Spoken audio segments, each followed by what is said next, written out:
Bonjour tout le monde, ici Geoff qui vous souhaite la bienvenue à la semaine 7 de Ukulele Aerobics.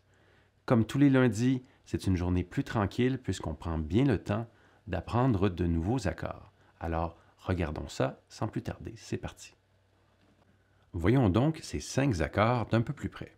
Le premier accord est un accord de La. Alors, pour faire un accord de La, on doit placer le second doigt à la deuxième case sur la quatrième corde, le premier doigt à la première case sur la troisième corde, et les deux autres cordes sont à vide, donc.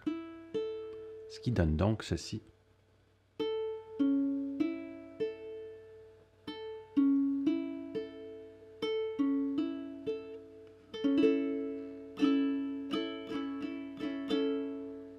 Deuxième accord, c'est un La septième.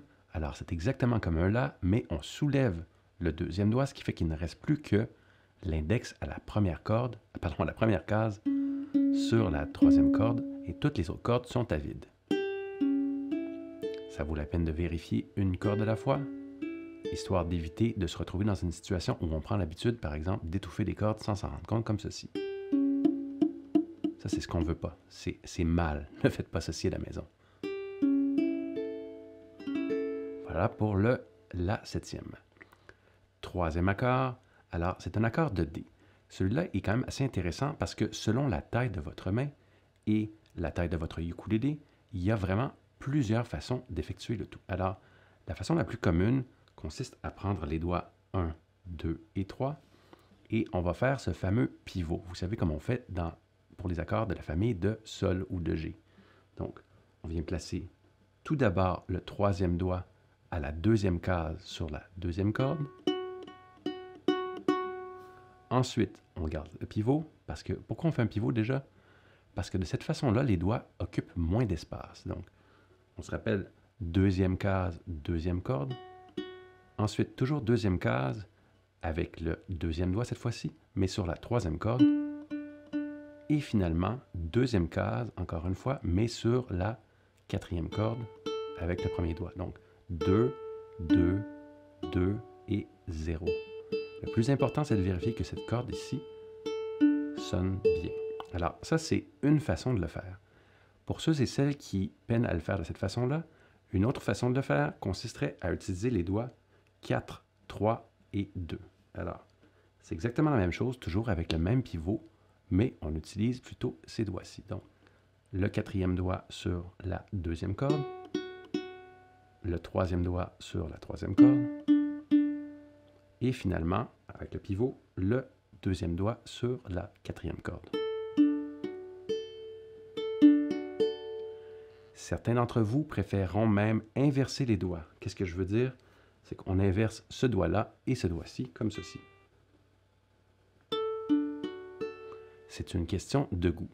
Dernière suggestion du livre, c'est ce que j'appelle la méthode Jimi Hendrix. Alors, Jimi Hendrix, c'est pour ceux qui ne savent pas, avait un pouce très très long. En fait, le pouce allait à peu près à la même hauteur que le petit doigt.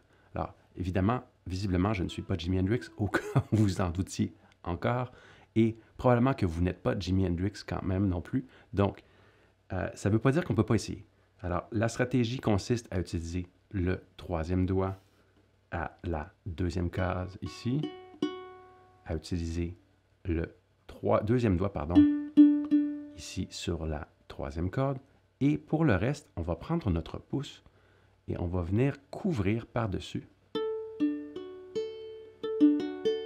Alors, le livre vous invite à essayer chacune de ces méthodes pour voir ce qui vous convient le mieux.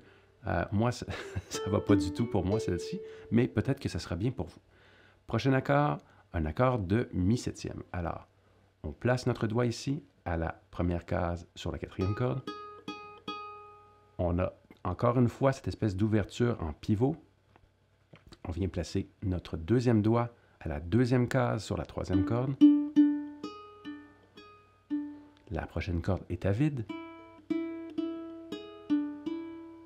Ensuite, on vient déposer tranquillement notre troisième doigt sur la deuxième case à la première corde, comme ceci. Alors, on remarque bien qu'il y a un pivot afin de me permettre de vraiment bien venir glisser les doigts comme ceci. Voilà pour le Mi septième ou E7. Dernier accord, Ré septième en barré. Si ce n'est déjà fait, je vous invite à aller écouter ma vidéo qui traite des barrés. Question de vous donner quelques trucs pour vous éviter de souffrir éternellement. Cela dit, alors on fait tout bonnement un barré à la deuxième case, comme ceci. Et on ajoute le deuxième doigt à la troisième case sur la première corde.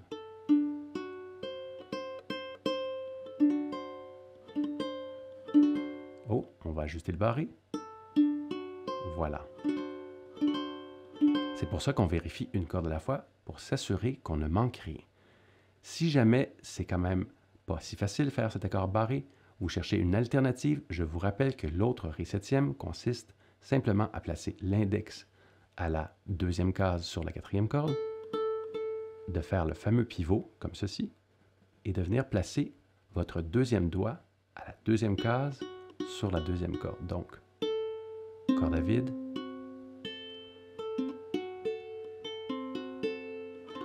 voici une alternative pour votre Ré septième, mais idéalement, il vaut mieux savoir les deux selon l'humeur du moment.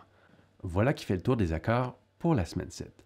On se rappelle que l'objectif de ces journées d'accords, c'est d'investir dans notre main qui travaille sur le manche, de lui donner tout le temps requis, histoire de bien apprivoiser et bien se familiariser avec ces nouveaux accords, car dès demain, vous en aurez besoin afin de faire les exercices. Donc, sur ce, encore une fois, je ne peux jamais assez insister là-dessus, gardez-vous du temps pour le jeu. Alors, un peu de temps de pratique, histoire de s'améliorer, mais à chaque fois que vous prenez votre ukulélé, il doit y avoir du temps où vous jouez, où vous vous amusez. C'est presque un ordre.